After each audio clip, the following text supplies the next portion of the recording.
Hello, I'm in a 2015 Dodge Journey, and today I'm going to show you to open the hood. So from the driver's side, we'll pop down and you should see this release lever that will pull. If this is just completely loose, you might need to check behind this plastic to make sure the cables are all attached properly. But now that hood's released, we'll head up to the front. And it should be loose so your hands can fit in here now. But from here, there's a lever right here. So we're going to push the lever and lift. So push and lift. And then here we'll put this arm up. Sorry for the camera work. But this is now holding the hood up. This is what that lever looked like. So make sure nothing's bent or broken, no debris in here that needs cleaned up.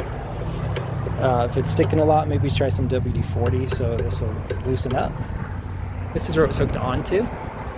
And I double check too that your hood's in proper alignment, because if this is crooked, that could cause you issues too. But I hope this is helpful. Hope you have a wonderful day.